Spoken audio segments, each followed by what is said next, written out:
estábamos justo hablando ahora, antes de empezar el programa, del ministerio Sefarat Israel, ¿no?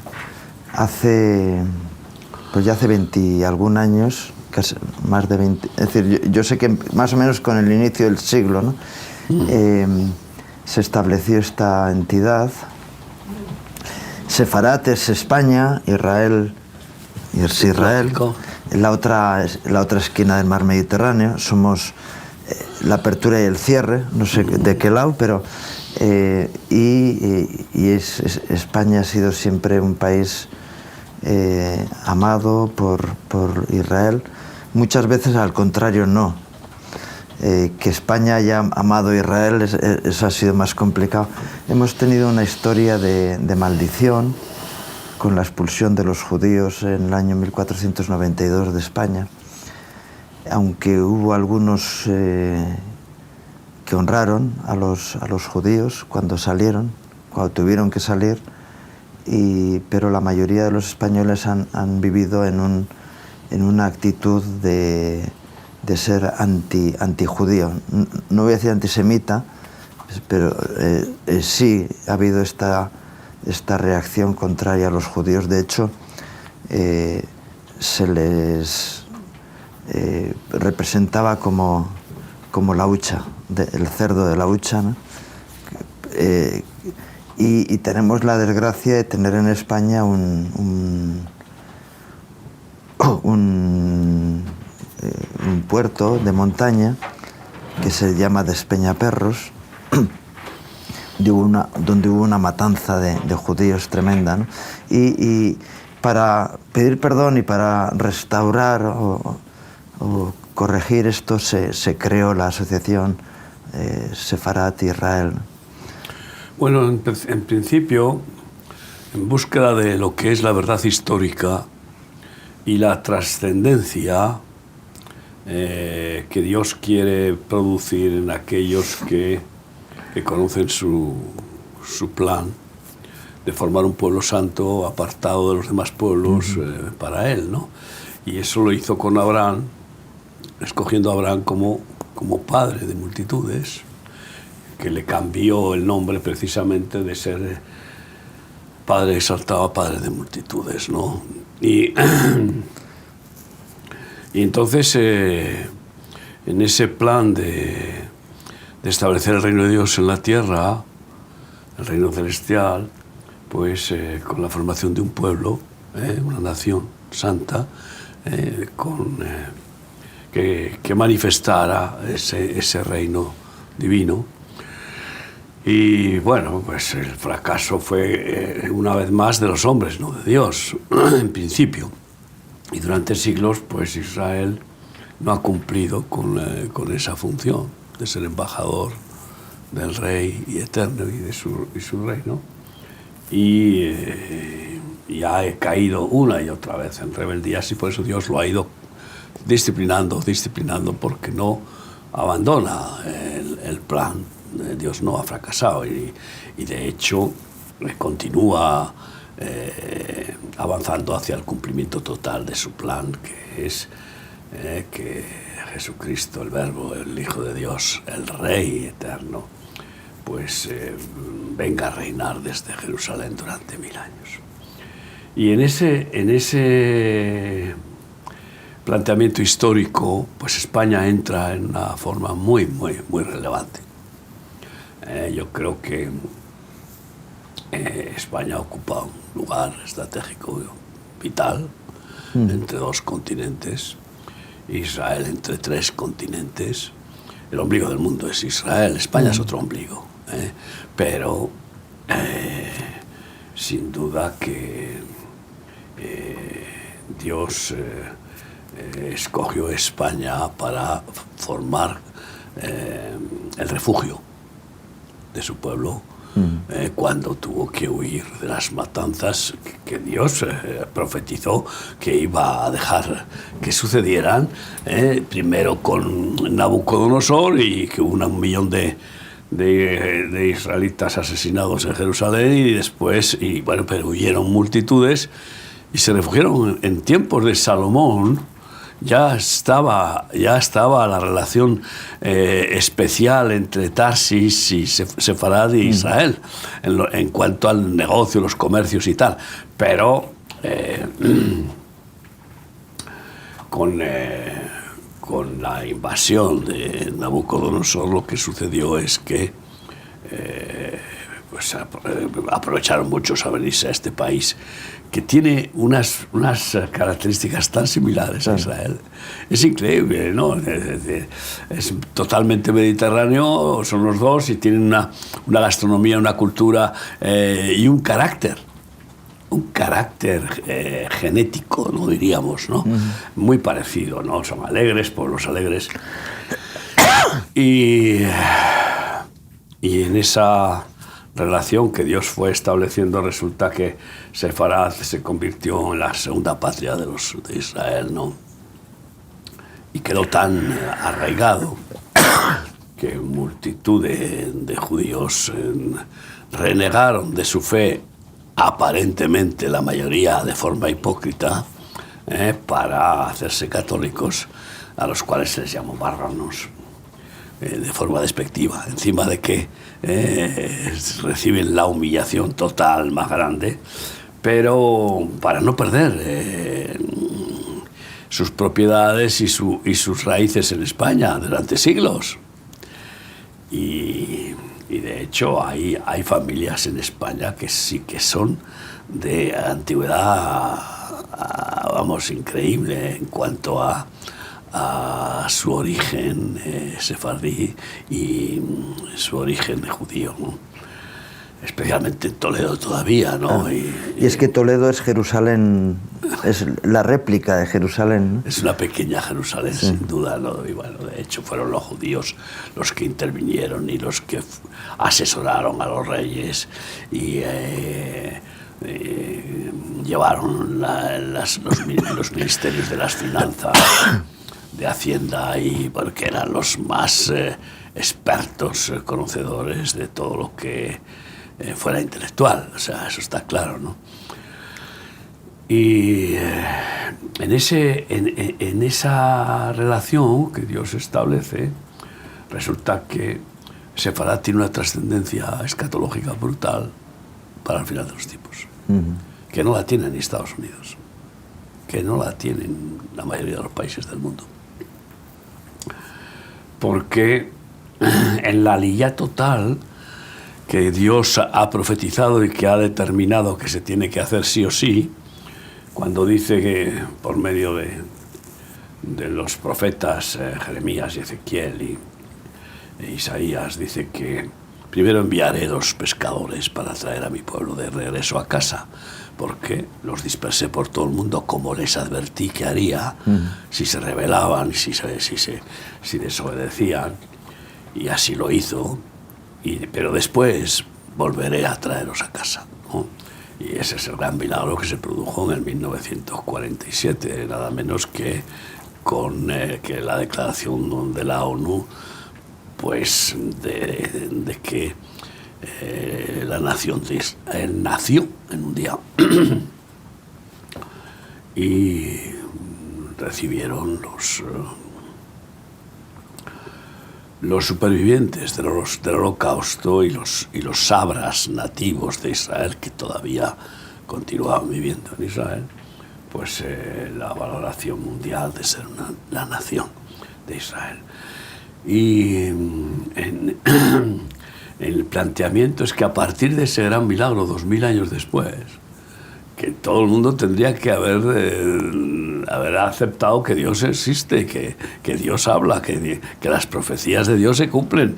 Ese fue el gran milagro, que tendría que haber hecho reflexionar a muchos incrédulos y a muchos agnósticos, y también revelar el reloj escatológico que se ponía en marcha de una forma muy, muy, muy especial después de miles de años.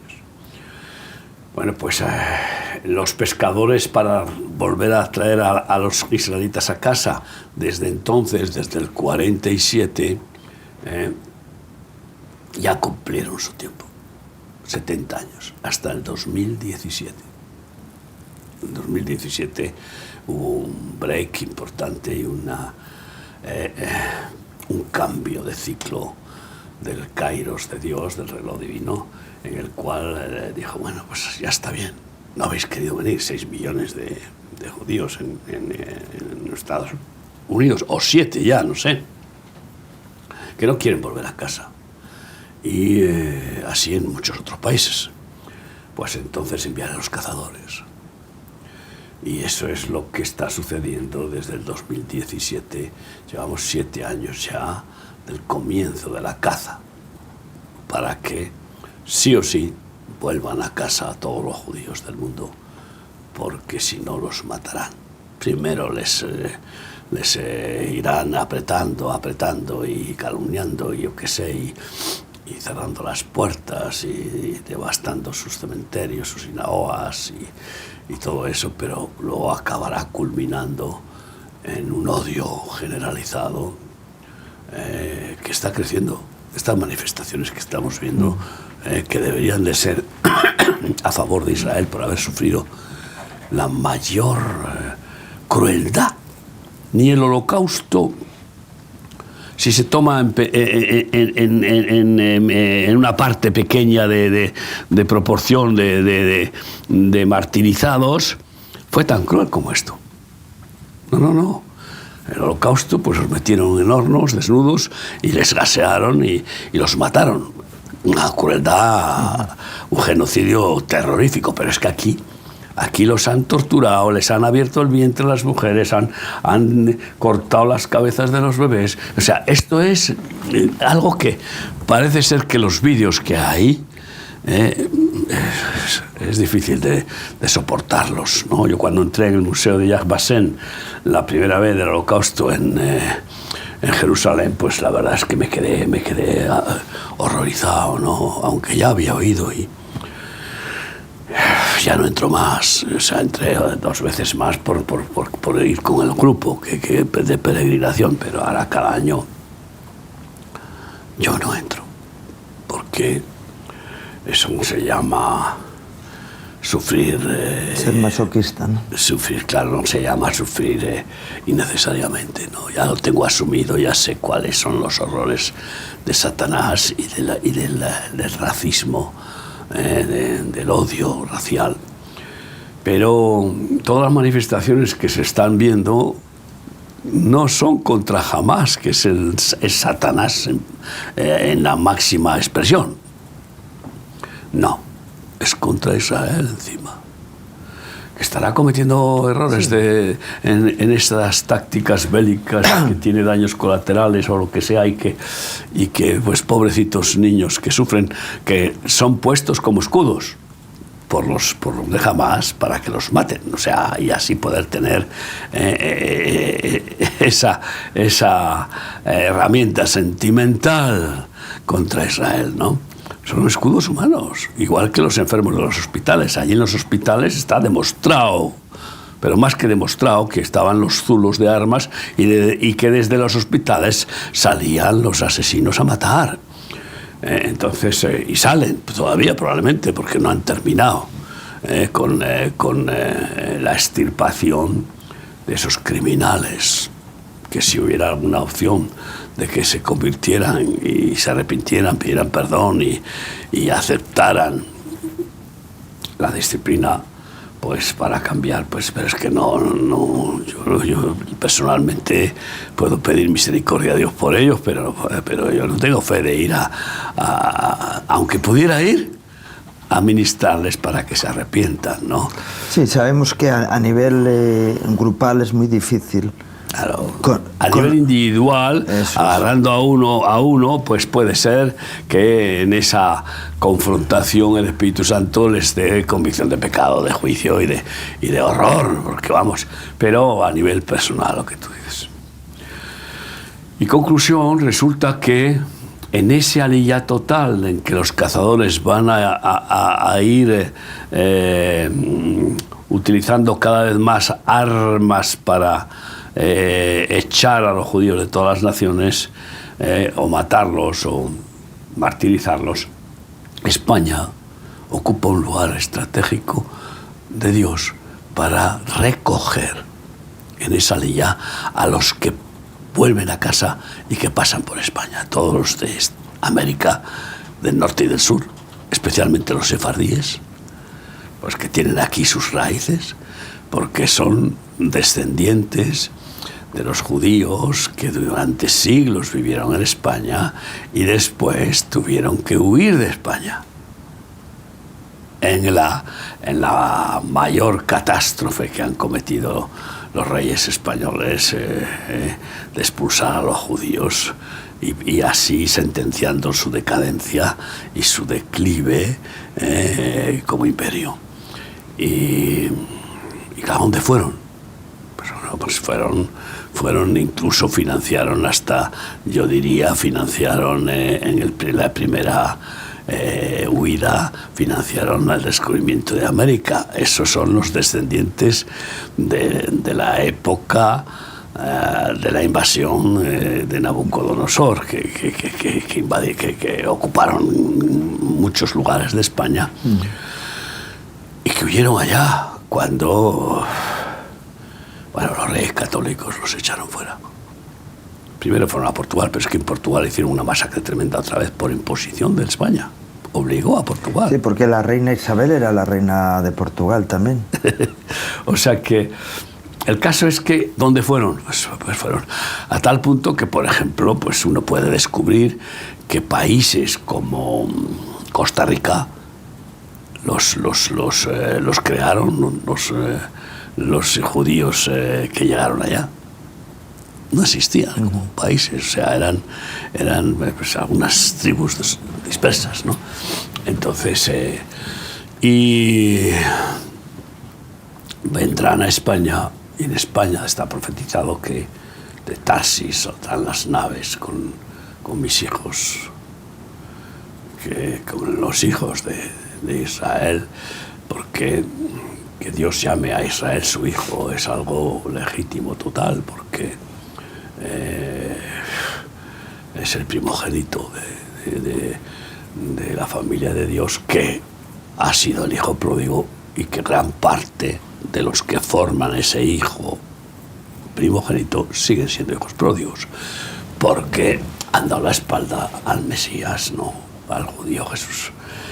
Y van a venir a España, y en aviones y sobre todo en barcos desde España van a ir justo al otro lado del mar Mediterráneo, como tú has dicho. Entonces eso menciona Sefarad y menciona Tarsis.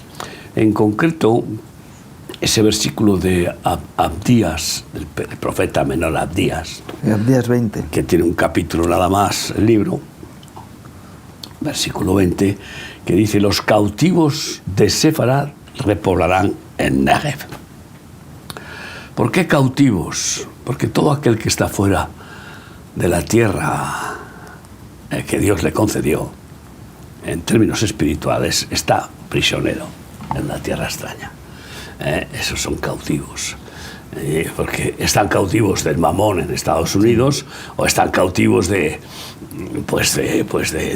buen clima de Marbella, por decir algo, que es donde hay muchos sefardíes por toda la costa, ¿no? Y aunque están por toda España, pero los cautivos de Sefarad no se refieren solamente a los judíos que están ahora, no, esos van a marcharse antes. Se refiere a los sefardíes, es decir, a 4 millones de españoles que tienen raíces judías y que muchos ni lo saben, y que Dios está empezando a revelar y a revelar de una forma clara, sobre todo cuando ya se han manifestado todos los análisis genéticos y nominales de los apellidos de las personas, ¿no?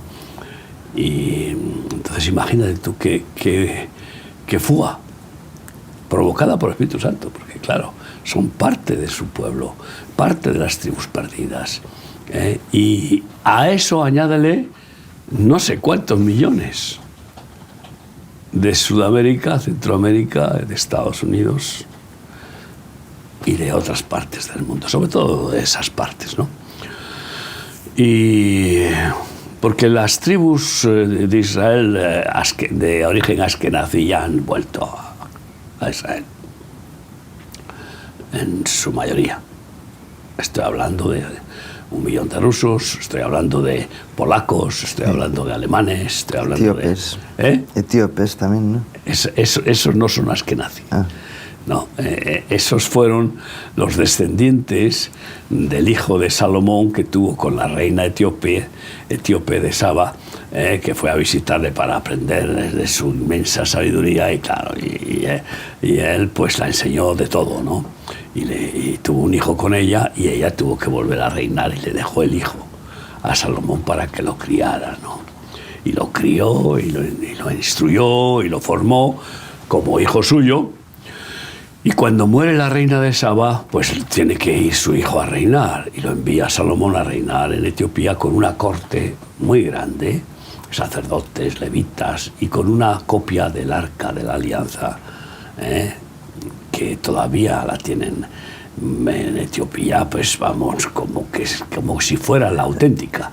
Y ahí no entra nadie en un lugar, en un búnker. Otra de las transgresiones de Salomón, ¿no? Porque no se podía duplicar el arca. No se podía, pero es que Salomón se endiosó de tal manera que se cegó, ¿no? Y sobre todo lo de tener 1000 mujeres ya es para volverse loco de remate.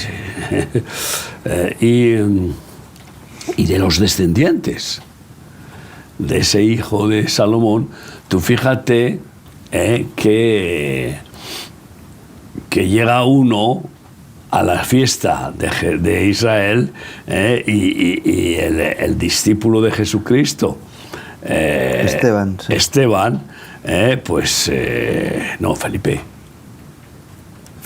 Felipe, me has confundido ahí. Esteban es el que es martirizado. Así es. Felipe, pues resulta que el Espíritu Santo lo traslada y era un general del reino de Etiopía, ¿no? Que venían como descendientes, pero vamos, con una fidelidad ortodoxa a todas las costumbres y ritos de la Torá y de la religión judía. Entonces, y se convierte a Jesús y lo bautiza en una charca. Imagínate tú lo que supuso eso también, llegar a Etiopía, ese personaje de relevancia, lleno del Espíritu Santo, pues fue la primera manifestación de avivamiento del Evangelio en Etiopía, que llegó a tener miles y miles y que ahora incluso tiene algunos millones de seguidores, bueno, más o menos ovejas estabuladas, religiosizadas, pero pues siempre tendrá el Señor un remanente. Conclusión.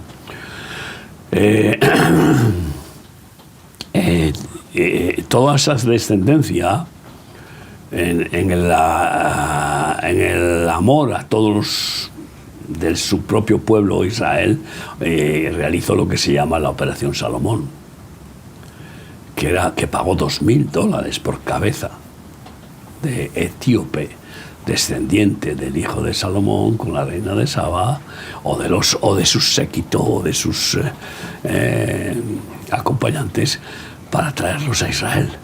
Y te encuentras en Israel que hay muchos miles de etíopes que tienen una dificultad grande para poder asimilarse, porque primero no hablan el hebreo y tienen que aprender hebreo, aunque tienen la Torá, pero no la tienen en hebreo, porque la fueron transmitiendo en el lenguaje etíope, ¿no?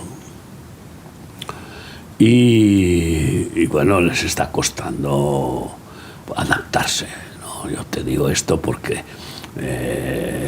Sefarat Israel, nuestra muta, pues ha ayudado a etíopes con necesidades en Israel. Y entonces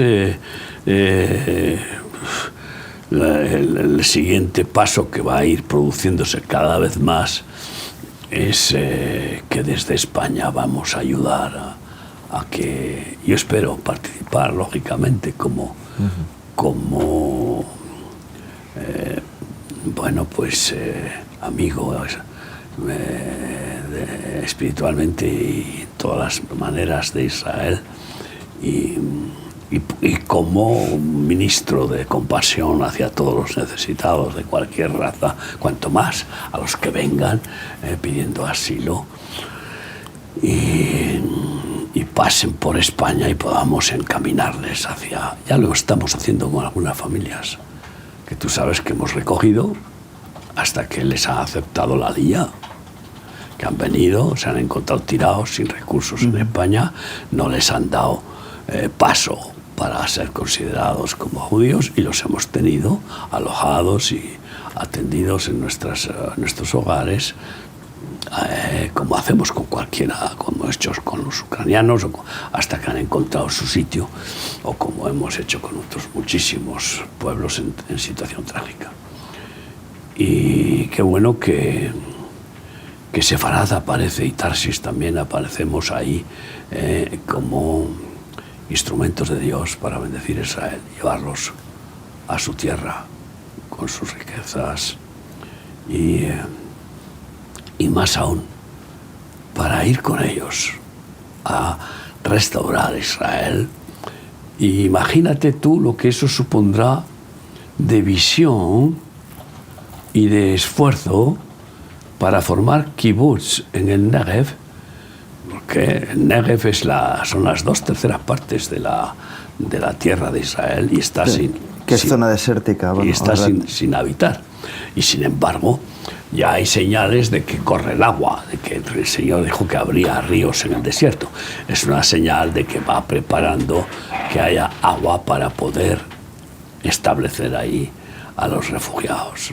Y eso está clarísimo, ya lo hemos visto nosotros, aparte de la gracia que Dios nos ha dado de orar para que llueva, y que ha llovido y llovido y llovido, pero aparte de eso, el gran milagro de que el Negev va a ser habitable, porque si no, ¿a dónde se van a instalar millones de personas, no?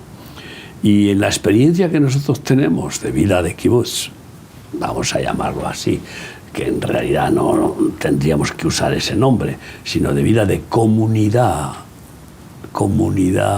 evangélica o comunidad fraternal, de lo que es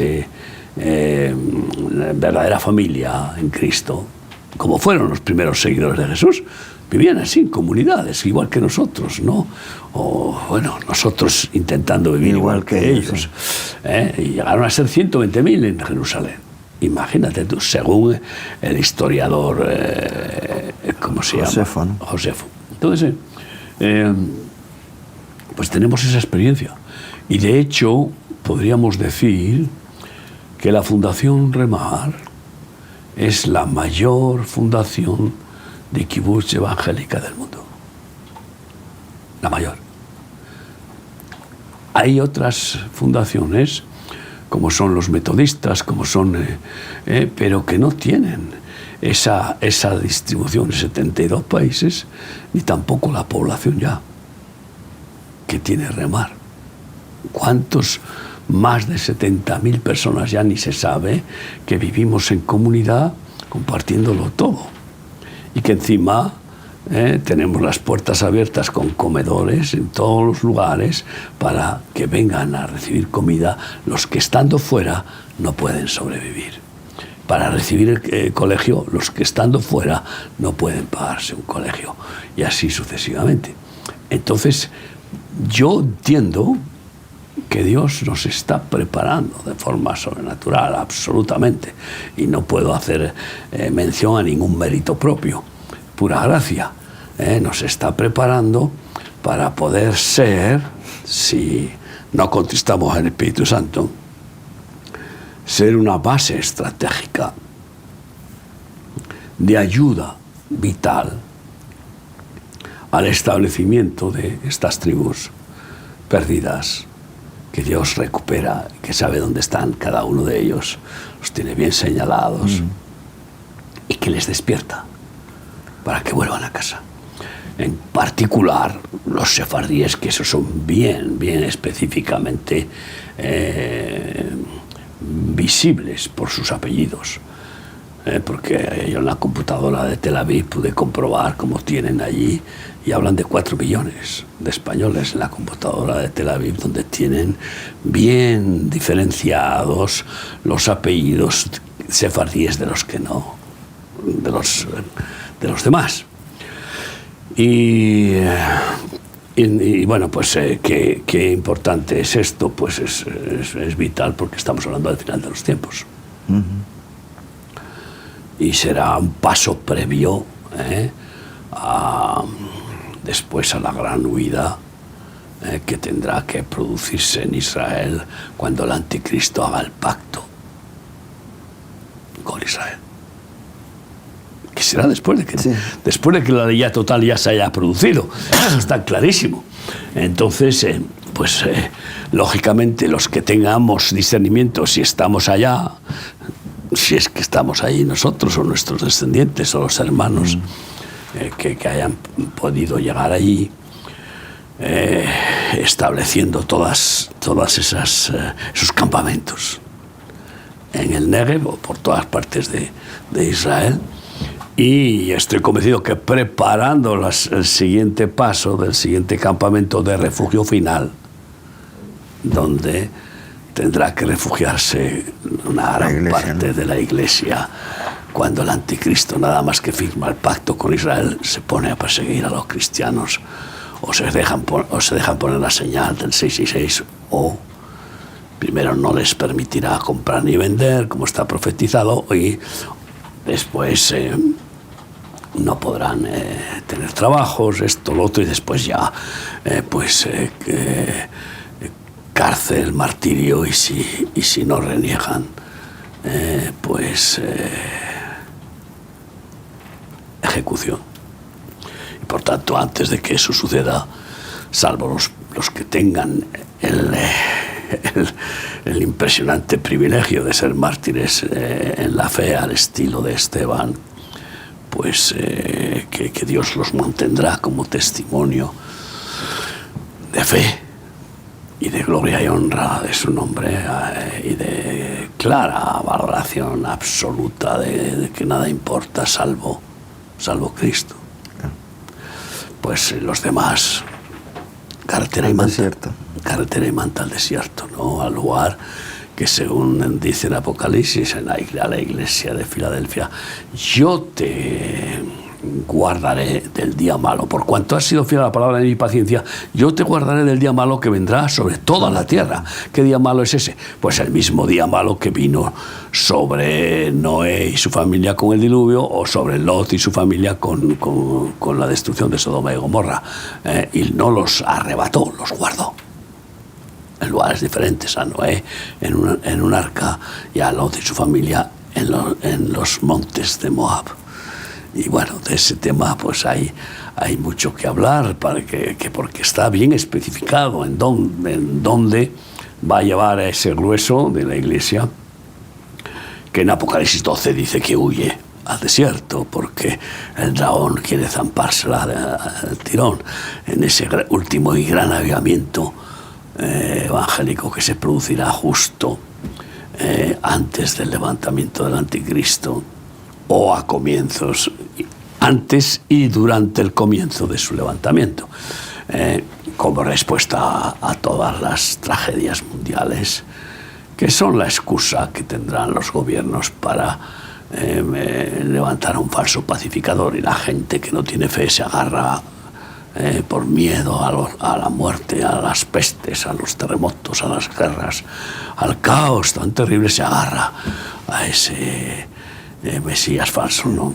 Y aceptan al anticristo como en España hemos visto estos años atrás algo, un pequeño anuncio, ¿no? de todo eso, como la gente de forma absolutamente irracional se agarra a un clavo ardiendo, a una mentira, y y se agrupan ahí y encima expresan razones para hacerlo así, ¿no? Cuando es completamente falso. Sefarat Israel está ahí, no dormido, ha ido en un proceso lento de afianzamiento, bueno, apoyado por Remar en todo momento, ¿no? Pero que está siendo o va a ser estratégicamente establecido y qué bueno que oremos por ello, ¿no? Sí, durante más de 20 años hemos tenido una presencia muy importante en un lugar estratégico de Jerusalén, en una casa impresionante, preciosa, que ha dado testimonio a miles y miles de peregrinos, que muchos de ellos iban con prejuicios contra Israel y que han sido clarificados con la realidad, con la verdad de lo que es Israel y sobre todo en el plan de Dios. Y esa es una de las labores más preciosas que nos ha permitido Dios. Estando en el barrio judío, cerca de la zona más ortodoxa de Jerusalén, no nos han apedreado ni nos han quemado la casa, sino que también hemos dado testimonio al mundo ortodoxo de que hay un cristianismo que les ama. Cada vez que yo iba a Israel, a Jerusalén, en esa casa, un rabino de Mea Shearim, de los ortodoxos, que Dios puso en nuestro camino y que le abrió el corazón para amarnos a pesar de todo lo que implica el muro, no de las lamentaciones, sino el muro del imperativo religioso, ¿no? Y que ordena no tener que ver con Jesús y con su evangelio. A pesar de todos mis viajes, ha venido a verme a casa, hemos tomado un café juntos, hemos hablado, y nos hemos abrazado y me ha llevado a su quejilá y he podido ver a sus alumnos estudiando en la quejilá y he comido en su casa un Shabbat, lo cual es un milagro tremendo, que un rabino invite a un goyín, ¿no? A un goyín español y a su mujer nos invite a su casa en un Shabbat, que es el día. Entonces, y tenemos anécdotas impresionantes, porque en cada congreso de palabra profética que hicimos en Jerusalén y que seguimos haciendo, él viene a visitarnos y le permitimos que comparta unas palabras y siempre dice que estamos condenados a pasar juntos la eternidad. O sea, él se abroga la relación que Dios va a establecer entre los dos pueblos, ¿no? Aunque no confiese a Jesús como Mesías y Salvador, pero en una de esas ocasiones, esa fue una anécdota muy curiosa, que ya lo habrás oído, pero estamos en el Congreso de Palabra Profética en el Hotel Ramada de Jerusalén, y cuando sale él de compartir, creo que era el segundo congreso que participó, sale de compartir con otro rabino que lo había invitado a acompañarle, unos rabinos que celebraban también el Shabbat en el hotel, porque tienen costumbre de celebrar el Shabbat en el hotel, donde así no tienen que hacer nada, porque es prohibido total hacer nada, ningún esfuerzo. Entonces, pues resulta que cuando les vieron salir de nuestra reunión, les dijeron: pero vosotros, ¿cómo habéis estado ahí dentro? Pero estáis locos, ¿sabéis quiénes son esa gente? Esa gente son goyín, son cristianos, Y entonces este rabino amigo le dijo a los otros rabinos: no sabéis ni lo que decís, esta gente ama más a Israel que vosotros. Eso fue impresionante, claro. Pues ese es el testimonio del que hablas, ¿no? Que en Mea Shearim, en la frontera de Mea Shearim, ahí estaba plantada la bandera de Yahweh Nissi, Jesucristo es mi estandarte, la bandera del Evangelio que ama a todos los seres humanos, ¿no? sin prejuicios complejos, sin religiones que obstaculicen, sin razas, ¿no? Sino puro amor desinteresado, gratuito, que se regala y se regala sin pedir nada a cambio. Y en ese espíritu seguimos. Tuvimos ese congreso de palabra profética en Jerusalén en diciembre pasado, en medio de la guerra, y fue hermoso. Fue hermoso. Volvimos a tenerlo en el Hotel Ramallah, donde vino específicamente el director general de la cadena de hoteles, no el director de ese hotel, sino el de toda la cadena, para abrazarnos, darnos las gracias, porque éramos los únicos hispanos que había en Israel, de peregrinos, y en particular españoles, ¿no? Y fue una oportunidad especial de mostrar el amor. ¿El amor cuándo se demuestra? Pues cuando hay necesidad. O sea, dices que amas a alguien y vas a compartir su alegría porque ha tenido un éxito tremendo, porque todo le va bien, y entonces ahí, ay, como te amo, vengo a compartir tu alegría. También, pero no.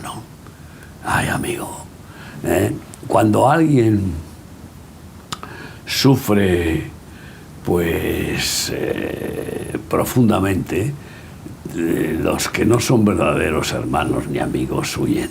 Bueno, yo no me meto ahí a llorar. Pero huyen como de la peste.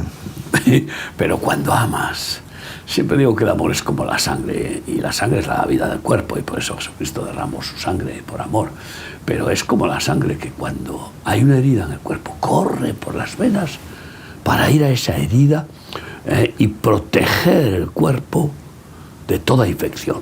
Porque en cualquier herida los ejércitos de Belcebú, que son las bacterias, los virus, no son las moscas ni los insectos, sino todos esos virus y bacterias, quieren entrar como locos asesinos para invadir el cuerpo y contaminarlo y matarlo. Y además porque hace falta rápidamente reposición de sangre, hace falta que se bloquee la hemorragia y hace falta que se cicatrice la herida. Y eso es la vida del amor, porque una célula de nuestro cuerpo puede ser independiente. La sacas del cuerpo y sigue viva, como un ser vivo. Pero todas las células de nuestro cuerpo tienen esa impronta del Creador de gastarse, quemarse y dar la vida para salvar al cuerpo. Ese es Cristo Jesús, dándonos su mensaje, curiosamente en estas fechas, porque estamos, fíjate tú, en Pesaj, la fiesta de la Pascua judía, la fiesta que conmemora la Pascua del Cordero de Dios, que dio la vida por nosotros. ¿Qué quiero decir con esto? Pues que vamos a seguir yendo a Israel si Dios nos lo permite. Si hay vuelo, y ya tenemos contratados los billetes y los vuelos para 2 viajes este año. Uno el 8 de agosto y otro el 9 de diciembre. Si Dios quiere, estaremos allí. Yo me gustaría ir en los 2 viajes, por supuesto, si Dios me lo permite. Claro, la agenda es impresionante, porque ahora nos vamos a Polonia, Ucrania también, en medio de la guerra, mi esposa y yo, el mes que viene. En fin, en cualquier caso, yo te desafío a que vengas con nosotros a mostrar ese amor, si es verdadero, sin miedo, porque precisamente el amor de Dios echa fuera el temor. Si tienes ese amor, no hay miedo, porque Dios es amor, y el que tiene su amor está lleno del poder de Dios, de su Espíritu. Primera de Juan 4:18, el que teme no ha sido perfeccionado en el amor, no ha experimentado la perfección del amor absoluto, total, infinito y eterno de Dios en su vida.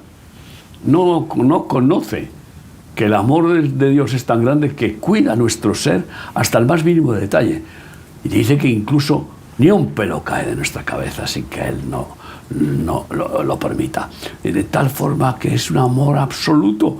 Y en ese amor no hay miedo que quepa. Con ese amor no entra ningún miedo, y si lo hay, sale corriendo. Y si amas a Dios, de verdad, y amas lo que Él ama, especialmente a Israel, que incondicionalmente ha dicho que nadie podrá destruirlo, pues entonces ven con nosotros a Israel y demuéstralo. Y no dejes que el miedo te haga razonar de que si guerra, no guerra, pero pues si guerra está todo el mundo. Si guerra está, vete a Barcelona, a las calles de Cataluña, vete aquí en Madrid, cuchilladas y muertos y bueno, cosas tremendas por todos los lados. Guerra es continua con los incendios de edificios, los incendios forestales provocados por pirómanos satánicos. La guerra está en el mundo desde que entró el pecado. Y empezó con que Caín mató a su hermano Abel. Y no ha parado. Pero ninguna guerra puede nada contra aquellos que estamos en la roca firme, eterna, que es Cristo Jesús. Y si vamos a Israel es por Cristo. Porque Él ha dado primeramente su vida por los judíos. Porque vino a salvar a los judíos y después ha extendido su gracia a todos los que hemos aceptado ese gran regalo de su vida. Así que no olvides, apúntatelo, reserva ya, porque no vaya a ser como el año pasado, que no pudieron viajar algunos que quisieron ir al final deprisa y corriendo. Y será un placer y te aseguro que será el mejor viaje de tu vida, por mucho que suenen los truenos y los relámpagos de las guerras diabólicas, porque el amparo de la cúpula de hierro no, el amparo del escudo de fuego de Dios a nuestro alrededor es más que suficiente para que nada nos dañe en Cristo Jesús. Sí, estad quietos y ver la salvación que Dios trae, ¿no? Así es. El que no da un paso adelante no puede ver la gloria de Dios. El que se queda en la retaguardia no ve la manifestación de la gloria de Dios. En nuestro ministerio hemos visto tantas veces la mano de Dios obrando cuando nos hemos arriesgado, cuando hemos estado en lugar de confort, ahí el Señor no interviene. ¿Para qué? Él vino a buscar a los Ese es el problema de la tibieza, los que no quieren ver la gloria de Dios. ¿Dónde se ve la gloria de Dios? En los milagros, en las situaciones difíciles, en los desafíos. ¿Dónde se veía la gloria de Dios? Pues en las batallas en las que iban contra los malvados, perversos asesinos, y ahí Dios manifestaba su victoria y los llevaba de triunfo en triunfo, de poder en poder, de gloria en gloria, sin miedo a nada ni a nadie, porque Él ha ganado ya la guerra. Dos cosas, ¿no? Si amamos España, y voy a ir a España ahora, y queremos ver la gloria de Dios, pues tenemos un reto este fin de semana, porque no es un acto religioso, no buscamos actos religiosos costumbristas, sino que queremos, y estamos haciendo un llamado, ¿no? No solamente aquí en Madrid, en Alcalá de Henares, sino que en otros lugares de España también se están organizando alguna cosa. Creo que en Zaragoza, por ejemplo, este día aprovechan también para ir a la Plaza del Pilar. Y lugares estratégicos, espiritualmente estratégicos, donde vamos a humillarnos delante de Dios, porque al que se humilla Dios lo ensalza, y vamos a pedir perdón, porque Dios al contrito y humillado no desprecia, al que contrito, que reconoce los errores propios y se pone en la brecha, es decir, no como en el tiempo de Ezequiel, pero Dios sigue buscando, como en el tiempo de Ezequiel, quien se ponga en la brecha. Dios está buscando personas que se pongan en la brecha para no enviar maldición sobre la tierra. Y por eso este domingo 28, coincidiendo con el final del Pesaj, bueno, más o menos, que no sé si es el 27 o el 29, cuando termina, el 29, entonces estamos ahí en la Plaza Cervantes, que tenemos ya los permisos para poder estar orando en humillación, pidiendo perdón a Dios por nuestros pecados, los pecados de la Iglesia y los que tiene este país, porque el día 29, que están diciendo que hay una situación especial para el lunes, pueda estar previamente el día 28 en el cielo, hecho aquello que el Señor nos enseñó, ¿no? Hágase aquí en la tierra las cosas como se hacen en el cielo. Es decir, queremos que se haga en el cielo y quede reflejado en la tierra esa victoria que tengamos, y por eso a las 7 de la tarde, el día 28, este domingo que viene, en la Plaza Cervantes de Alcalá de Henares, vamos a estar un grupo dispuestos a humillarnos delante de Dios, delante de su trono de gracia, para alcanzar socorro. Sí, si Dios quiere, hemos estado ya también cada año, 3 veces al año, 3 días al año, cruciales. Hay 2 horas de rodillas orando, alabando al Señor, nos levantamos, alabamos al Señor, nos ponemos, compartimos una palabrita cada pastor, y luego todos de rodillas a orar y orar. Y bueno, no es un grupito, nos juntamos alrededor de 200 personas. Sí, por lo menos 200 solemos estar. Sí. Solemos estar, y hay libertad para asistir, o sea, es en la misma Plaza Cervantes, o sea que no hay muros, ni hay puerta, ni hay taquilla. Es todo el que quiera venir y participar, o por lo menos estar ahí con toda libertad, ¿no? Y no importa de qué religión sea o de qué pensamiento, porque no vamos ahí a predicar y a buscar que se apunten a religión protestante ninguna. No, vamos ahí a quebrantarnos y a pedir perdón a Dios por nuestros pecados y los pecados de nuestro país, de los cuales en una pequeña o mayor parte seguro que somos también cómplices, por acción o por omisión, sobre todo por omisión,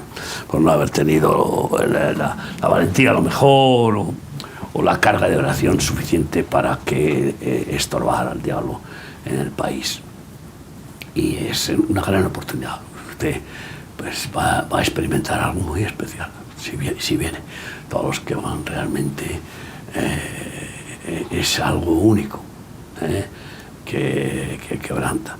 Y después tenemos a partir de mañana, si Dios quiere, en Castellón de la Plana, tenemos campaña evangelística desde las 7 de la tarde, viernes y sábado, y culto unido el domingo por la mañana en la congregación del Cuerpo de Cristo. Pero la campaña también es libre absolutamente, el culto igual, pero pueden asistir, inviten a gente, porque además en cada campaña, y esto nos ha pasado la semana que la hicimos la semana pasada en Valencia, ha habido sanidades, sí, gente que ha experimentado sanidad. Siempre, en todas las campañas hay alguna sanidad, porque no podemos terminar la campaña sin orar por los enfermos el segundo día, el sábado generalmente. Pues que conociendo la gracia de Dios, la misericordia de Dios y la eficacia de la oración y de lo que es agradar a Dios, predicando su evangelio y confesando su nombre, pues no por méritos nuestros, pero es que es así, es pura gracia. Vengan a la campaña, traigan enfermos y experimenten que Dios es real y que sigue teniendo el mismo poder que hace 2000 años, donde hacía milagros continuamente, y sanidades. Y eso sí que toca bien. Si el Señor te quita todos los dolores, si el Señor se lleva tus enfermedades, tu dolencia, pues pero claro, es ir solo por eso, pues, y después como si tal cosa, no. Volverás a enfermar, porque si la raíz del pecado no es quitado, el pecado trae muerte, y la muerte viene a través de la enfermedad, normalmente, ¿no? Seguirá las consecuencias, seguirás teniendo las consecuencias de lo que siembras, ¿no? Y bueno, pues qué decir de la obra que el Señor nos ha encomendado. Como he dicho, seguimos en Ucrania extendiendo la misericordia de Dios con los huérfanos en un colegio que nos han cedido y que estamos gestionando. También el campamento de Turquía con 500 personas y con los que comen cada día. Nuestro gran problema es que cuando hay una necesidad vamos y vamos juntamente con otros que van justamente a la emergencia. Pero claro, llegas al sitio y ves la necesidad que no es puntual, que es continuada. Y entonces cuando los demás se van marchando, te quedas prácticamente solo con el mismo problema, y eso nos lleva a tener que ampliar nuestra capacidad de servicio, y por eso muchas veces nuestro gran problema es el problema que tiene el Señor, que la mies es mucha y los obreros son pocos, ¿no? Pero aquellos que están dispuestos a ir y a permanecer en esa labor crecen espiritualmente de una forma tremenda. Sí, de hecho, incluso profesionales, médicos, etcétera, que han ido a ayudar en los campamentos de Ucrania, de Turquía, o de Etiopía, o de Libia, o de cualquier lado, pues donde estamos, porque la tragedia es sí, en Haití ahora mismo mundial, está la situación tan tremenda. Terrible. Pues ellos mismos, después de haber estado sacrificándose, agotándose, siendo cirujanos, oftalmólogos, dentistas, lo que sea, pues han dicho que han experimentado una bendición mucho mayor que la que han dado con su servicio, ¿no? Y desde aquí hacemos llamamiento a profesionales de la medicina, profesionales bueno, pues de ¿cómo se llama? Estos de supervivencia, de reciclaje, de reestructuración, o de reedificación de ruinas, o de, yo qué sé, personas que pueden aportar lo que es la restauración de vidas y haciendas, vidas y haciendas, pues que vengan de voluntarios. Necesitamos un ejército de voluntarios en muchos frentes, como vamos a necesitar en Israel muy pronto, una multitud de voluntarios que quieran venir a establecer estos campamentos masivos, campamentos inmensos, para todos los que van a tener que seguir viniendo, y que si encima se combina el boicot que se está fraguando contra Israel, el boicot comercial, el boicot de aprovisionamiento, pues cuando eso se complete, si encima se añaden millones de personas a ese país, pues va a ser un duro quebrantamiento a un país que se cree autosuficiente, y nadie es autosuficiente. Eso formará parte también del plan de Dios para que acaben pidiendo socorro a Dios. Aunque es autosuficiente en el Señor, ya lo demostró en el desierto. Claro, pero en el Señor, claro, obedeciendo al Señor 40 años sin que se les gastara la ropa no se estropeaba, tenían comida todos los días, sin necesidad de sembrar, porque las circunstancias llevaron a eso. ¿Cuándo se paró aquello? Cuando ya pudieron comer de la tierra. Si mañana no pueden, la tierra no da suficiente, Dios va a traer el maná otra vez de una forma efectiva, y el agua. Hablabas del Negev. La capital del Negev es la ciudad de Beerseba, ¿no? Beerseba es el lugar de las 1000 fuentes de agua, ¿no? Creo que dice algo así. Beerseba significa las 7 corderas. ¿Ah, sí? Sí. El lugar el lugar del pacto, que hizo Abraham, entregando 7 corderas, ¿no? Pero y claro, y también el lugar de los pozos, de los pozos, de las fuentes, pozos de agua, las fuentes de agua, y de hecho sigue habiendo un histórico pozo de Abraham, de Isaac, de Jacob,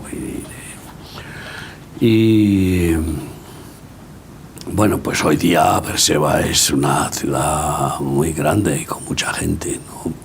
Pero lo que no está poblado es los kilómetros cuadrados que están por el desierto del Negev,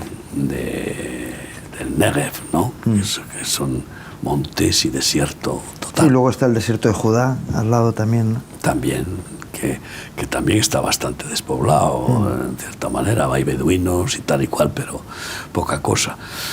Y pues ahí cabe mucha gente, pero cuidado, Pero hay que darles de comer a todos ellos. Recibir millones y darles de comer, pues va a ser un desafío impresionante, y ahí se verá la gloria de Dios, una vez más, como tú bien has dicho, 2 millones y pico de israelitas salidos de Egipto, cómo pudieron vivir 40 años en el desierto, sin comerciar, sin comprar, sin vender, sin supermercados, sin cultivar, pues el maná y las fuentes y lo que fuera necesario, y sobre todo el haber sido guardados de enfermedades. ¿Te imaginas? Sí, solamente hubo enfermedad cuando se empeñaron en comer codornices, y entonces les vino la peste a través de las codornices. Claro, ¿te imaginas el estómago sin estar, habiendo perdido la costumbre de comer carne encima, y estando limpio, purificado y con una comida equilibrada, macrobiótica, como digan ahora, que era el maná, pues y se hincharon, se pusieron como lobos a comer codornices, y claro, y empezaron a morir en una peste terrible, ¿no? Entonces, que eso es una lección muy grande, ¿no? De la pérdida del dominio propio y de la falta de sabiduría, porque podían haber comido despacito, prudentemente.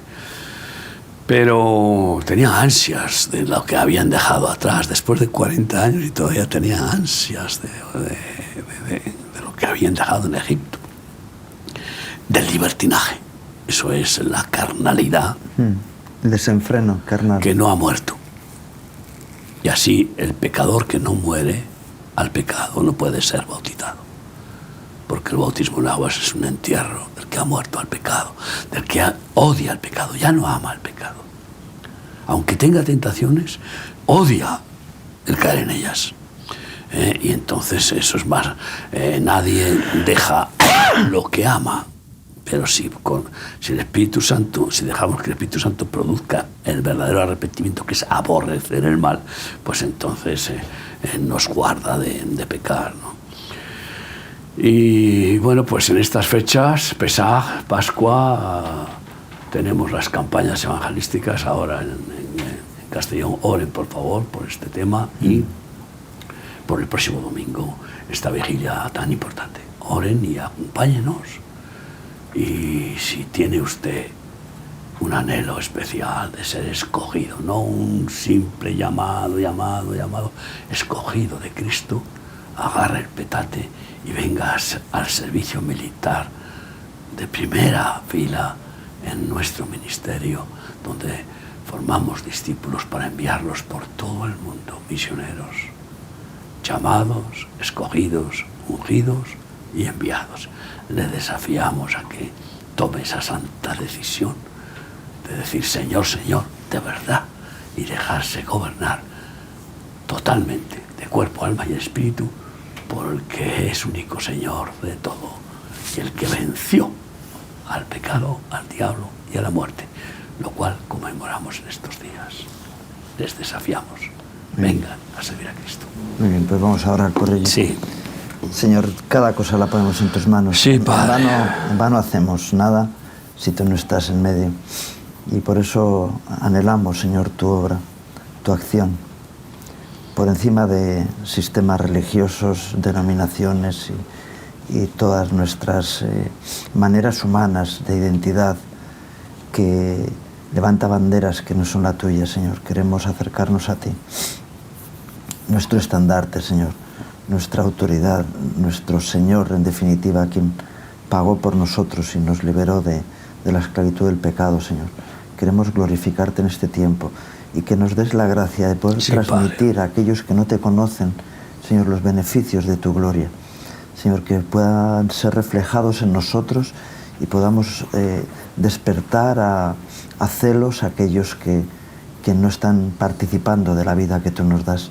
Señor, por eso ponemos delante tuyo las campañas evangelísticas, en esta ocasión principalmente las de Castellón de la Plana, Señor.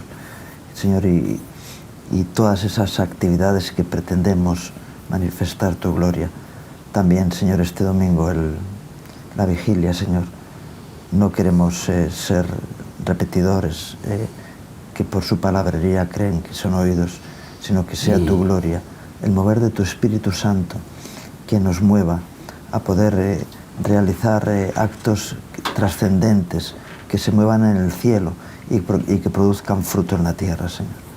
Ponemos delante tuyo, Señor, el pueblo de Israel especialmente. Sí, Padre. Señor, para que podamos llevarles tu sabiduría, tu gracia, tu amor y tu misericordia, Señor. Señor, y aquellos que son llamados, Señor, a trabajar en lugares de riesgo, Señor, que puedan ser arrancados, Señor, de la esclavitud, de la cautividad de sus realidades personales y puedan ser llevados, Señor, a la libertad del mover de tu Espíritu Santo, Señor. Te lo pido en nombre de Jesús. Amén. Amén. Y gracias, Miguel, por este tiempo. Siempre a Cristo y a ti, hermano. Por las enseñanzas que nos has dado también en esta mañana y también a ustedes por acompañarnos en este programa, deseándoles un día más que Dios traiga gracia y bendición a sus vidas, sus familias, sus trabajos, que Dios les bendiga.